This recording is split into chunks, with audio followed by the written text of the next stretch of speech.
My name is Mikela Greenwood. I create worlds for mind adventures. Welcome to my channel, Write with Mykela. I appreciate you joining me in writing, so don't forget to hit the like and subscribe and the bell so you can go on this journey with me. Today is story time. We are getting a new plot. Shared plot 5. If you're writing with me and you wish to receive the plot or exchange the chapters, then send your request or chapter with written permission to WritewithMykela@gmail.com. No spaces. And I will post the email address at the end of the video and in the description below. Also, the plot should be below if you want to screenshot it instead of emailing me for it, but it won't have all the extra comments. It'll just have the numbers. I am looking forward to reading your chapters or your writing prompts. Even if you don't want me to read them on the channel, I'm looking forward to reading your writings. If you are writing on plot 1, 2, 3, or 4, and you want to continue on that one, that's great as well. You would be following my grandmother's advice of not starting one project before you finish the first one. But I still want you to send in your writings no matter which plot you're working on. Before I give the plot, I want to remind you all of your tools that you have to use when writing a story. You have flashbacks, you have foreshadowing, you have alliteration, you set the mood, you set the setting. If you want a theme, you put that in. I discuss all of these things and many more on my channel, so feel free to go back and review any of them. Also remember that you have readers that may be more sight-oriented, or hearing-oriented, or touch-oriented than you are. So you need to try to hit as many senses as you can for your different readers without bogging down your story. Now, some readers want eye candy, meaning a good description of your setting. Other readers want a lot of action. Go, go, go, go, go, go, go. So, you have to develop your style of writing, and you will attract the readers who like your style. You will never get all of the readers, so don't worry about that.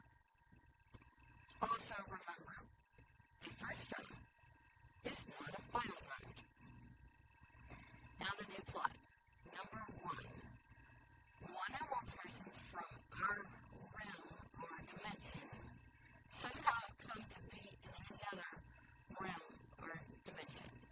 The realms are not different planets per se. It can be different settings or time periods, and if there is more than one person going to the second realm, they all have to arrive together in the second realm at either the same place or at the same time. The realms could have differences in magic or science or manifestation or anything else. That means your first realm could be in today's time or the 1600s or any other time. And the second realm could be ahead or behind the first realm in technology or time period or whatever. Today, we have cell phones and sidearms. In the 1600s, they didn't have cell phones, and their sidearms were probably long arms, not something you could put in your pocket. Or they may have had swords, or some tribes may have had bows and arrows. Once you decide the technology in both time periods, you have to decide if that technology can travel from one realm to the other.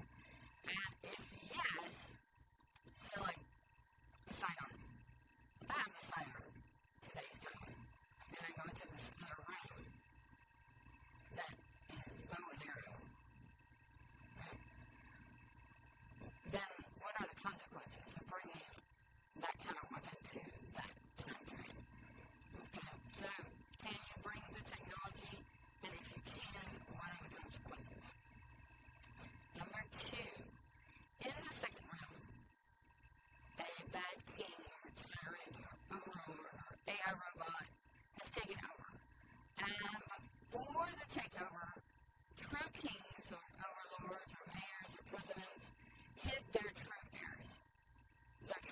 are heirs in the first reign. So they somehow came over and they hid them there. Now, is this known among the people of either realm? Is this prophecy? Why did the true king or kings or whatever authority figure decide to hide his or her heirs? Had this false authority already taken over too much? Does the false authority know about the hidden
this is number 5.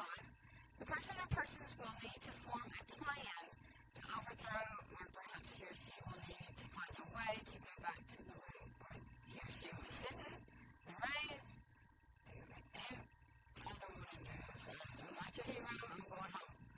And if he or she decides to go back to the first room, would there be consequences? Like, could the false king or overlord somehow invade the first room? Now think, if the person found a way back home and thought he or she were safe, but then they saw people from another realm, in their realm, and people were looking for them, that could be a good thriller. Final battle. This is number 6. Final battle to restore peace in either realm or both realms, and you as the writer have to decide if the person or people were successful or not. Like I said, you are the writer. You have to decide if any technology gets through to the other realm, and if one or both realms are changed forever. So, let me go back and read just the plot. I normally do that for you. So, number 1. One or more persons from our realm or dimension somehow come to be in another realm or dimension. The realms are different. They're not different planets, per se, but they could be different settings, time periods. And if there is more than one person coming to the second realm, they don't have to arrive together in the second realm or at the same time, the same place. The realms can have differences in anything, magic, science, manifestation, anything else. Number 2. In the second realm, a bad king or tyrant or overlord, AI robot has taken over. And before the takeover, the true kings or overlords, the true authorities, hid their true heir or heirs in the first realm. Number 3. Once the person or people arrive in the second realm, he, she, or they have to learn about the realm and eventually learn why or how they came to be in the second realm. They may not believe, and adapting to the new environment may be difficult. Does the person have skills from the first realm that will help him or her in the second realm? Number 4. A person or persons may need to infiltrate the cities, towns, villages, or kingdoms to be able to do some reconnaissance and learn how to overthrow the fake king or overlord or robot. In his or her reconnaissance, he will need to learn enemies and allies. 5. A person or persons will need to form a plan to overthrow, or perhaps he or she will need to find a way to get back to the realm where he or she was hidden and raised. If he or she decides to go back to the first realm, will there be consequences, like could the false king or overlord somehow invade the first realm? Number 6. Final battle to restore peace in either realm or both realms, and you as the writer have to decide if the person